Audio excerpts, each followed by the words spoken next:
दुनिया की जो सबसे बड़ी समस्या है ना, वो है एक लाइलाज बीमारी। आज हम सब लोग एक ऐसी बीमारी के सामने, मतलब इस बीमारी से जूझ रहे हैं कहीं ना कहीं, जिसका कोई इलाज नहीं है, कुछ खास या कुछ भी।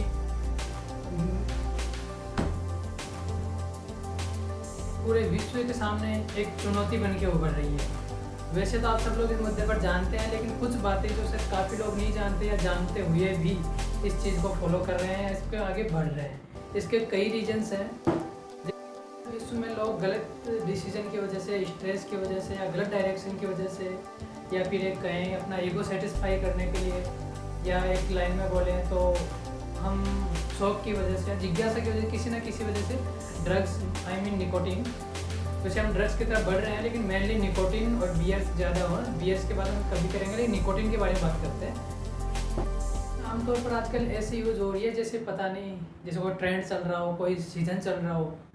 आई थिंक मैं आपको कुछ ऐसे चॉइस, लापरवाह और इस बेवकूफ़ी के कुछ ऐसे ऐसे आंकड़े आपके सामने रखता हूँ जो शायद शौक देने वाले हैं या कुछ ना कुछ अपने को इफेक्ट करेंगे कहीं ना कहीं, और जो हमें ये बताएंगे कि यार हम सच में गलत रास्ते पे चल रहे हैं, जिस रास्ते पे चलना चाहिए उस रास्ते पे नहीं, उसको छोड़ के कहीं और चल रहे हैं। आज हम उन्हीं आंकड़ों पे, उसी मैटर पे बात करेंगे। कुछ अलग है, जैसे कि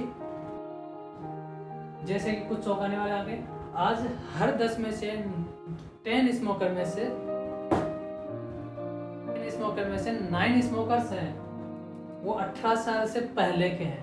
कैसे बढ़ रहा है ये हम इस पे बात करते हैं। इसमें से 63 पर आज विश्व की 63% पॉपुलेशन इसकी ड्रग्स की एडिक्ट हो गई है। इसमें 63% लोग जो 100% हैं ड्रग्स के, % पॉपुलेशन आज ड्रग्स की एडिक्ट है। इसमें स्मोकर्स, मेनली स्मोकर्स और नॉन स्मोकर्स, जो तंबाकू के, मैं मुद्दे पर तंबाकू की बात करता हूँ, उसी की बात करेंगे। मेनली ड्रग्स के नाम पे तंबाकू आएगा, निकोटीन आएगा। इसमें अगर बात करता हूँ 63% में 70% मेल है और 30% फीमेल है। इसके अलावा चिल्ड्रंस वगैरह हैं, ये भी मतलब इस चीज़ में काफ़ी इन्वॉल्व हो रहे हैं। जैसे अभी अपनी क्या कि 9 में से 10, तो 10 में से 9 लोग, 9 जो चाइल्ड हैं वो स्मोकर 18 ईयर्स के पहले, 18 ईयर्स एज से जस्ट पहले। अब हम बात करते हैं 120 million smokers in India. India के अंदर 120 मिलियन लोग हैं जो स्मोकिंग का शिकार है, और पूरे वर्ल्ड के अंदर 126 मिलियन 13 से 17 साल की एज के बीच हो रहे हैं। है मतलब इनमें सबसे बढ़ावा है जो है लास्ट का point, expose to second hand smoker 30%। इनमें 37% चाइल्ड हैं और जो 13 से 15 ईयर्स के बीच में है, और बाकी के जो बच रहे हैं एडल्ट्स 15 के बाद वाले। जो बढ़ रहा है, इतना तेज बढ़ रहा है, इसके रिजल्ट जो हमारे सामने आ रहे हैं, रिजल्ट जो आ रहे हैं, इससे क्या क्या हो रहा है, क्या साइड इफेक्ट है, क्या डिजीज है, कितने लोग इससे मारे। अब हम उनका आंकड़ा दिखाते हैं आपको कि यार कितना।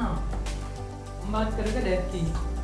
दुनिया में जितनी भी डेथ हो रही है उनमें से 10% डेथ ओनली टोबैको की वजह से हो रहा है। मैक्सिमम लोग टोबैको को किसी ना किसी तरीके से लेते रहते हैं। हम बात करें per year 27,51,972 days only tobacco smoking की वजह से हो रहा है। ओनली टोबैको स्मोकिंग की वजह से।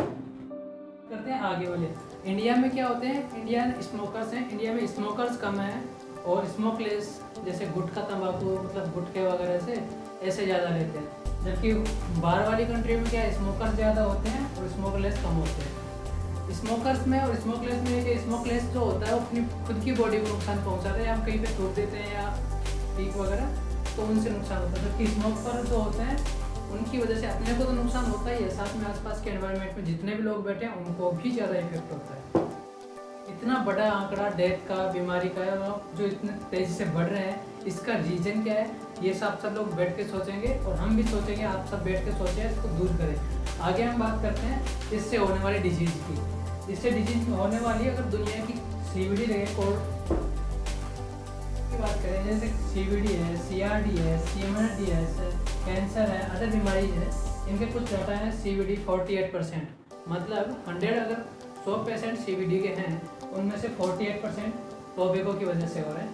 ठीक ऐसे ही CRD के 23%, CMND 6 के 14%, कैंसर 10%, अदर 5%। इनमें से कॉमन डिजीज हैं कुछ ये हैं जो मेनली होती रहती हैं। पहला कैंसर, ल्यूकेमिया बोलते हैं, ल्यूकेमिया, तंबाकू की वजह से होने वाले को, इसमें लगभग 13 प्रकार के कैंसर पाए जाते हैं जो कॉमन सब में पाए जाते हैं। इसके बाद आता है हार्ट डिजीज। हार्ट और ब्लड से इससे रिलेटेड 12 डिजीज है जो कॉमन सब में पाई जाती है। इसके अलावा प्रेगनेंसी में भी 10 से ज़्यादा बीमारियां पाई जाती हैं जो कॉमन है स्मोकिंग की वजह से। लंग्स में 6 प्रकार के है, वो ब्रेन स्ट्रोक, डायबिटीज, बोन्स में, हियरिंग सुनने में, विजन में, और काफ़ी सारी प्रॉब्लम्स आती है जैसे स्ट्रेस, मानसिक, ब्रेन स्ट्रोक। इन सब की वजह से, इन सब की, जैसे अब इनका कुछ नाम बताएंगे कॉमन वर्ड्स, लेकिन इन सब की वजह से ना एक तंबाकू है। इन सब की वजह एक तंबाकू है।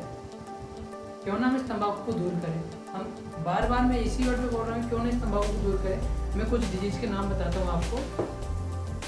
वगैरह की बात की, इनमें से मेनली कौन से हैं, जैसे लंग्स का कैंसर, इसोफेगस का कैंसर, और लैरिंक्स का कैंसर, माउथ का कैंसर, थ्रोट का कैंसर, किडनी का कैंसर, ब्लैडर का कैंसर, लीवर का कैंसर, पैनक्रियाज का कैंसर, स्टोमच का कैंसर, सर्विक्स का कैंसर, कोलोन का कैंसर, रेक्टम का कैंसर। इतने सारे कैंसर है। ल्यूकेमिया का।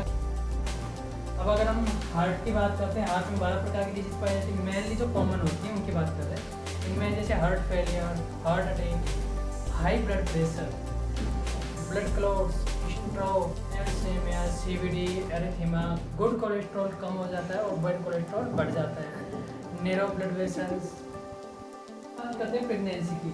लगभग 10 getting pregnancy, ectopic pregnancy, placental abortion,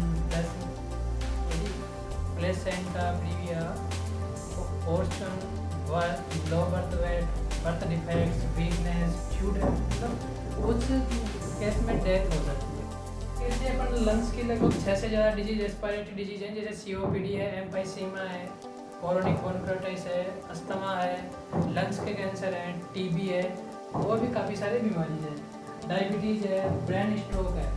brain stroke मतलब ये जो 5 बीमारियाँ हैं, ये कॉमन बीमारियाँ ऐसी हैं कि यार इनका कोई इलाज नहीं है।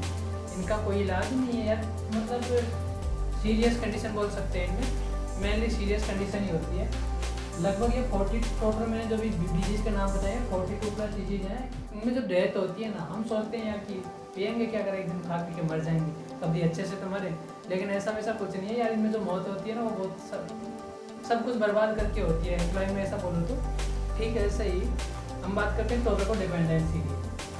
डायबिटीज़ हो गई, हमने बोन्स वगैरह, हियरिंग, विजन, इन सब के बारे में बात की, ठीक है। सही, अगर इन पर हम डिपेंड हो जाते हैं टोबैको पे, इन पर डिपेंडेंसी, अगर इनके एडिक्ट हो जाते हैं, इनका ट्रीटमेंट क्या होता है। अगर हमको ऐसा लगता है कि यार हम इस चीज़ के एडिक्ट हो गए, तो हमें क्या करना चाहिए।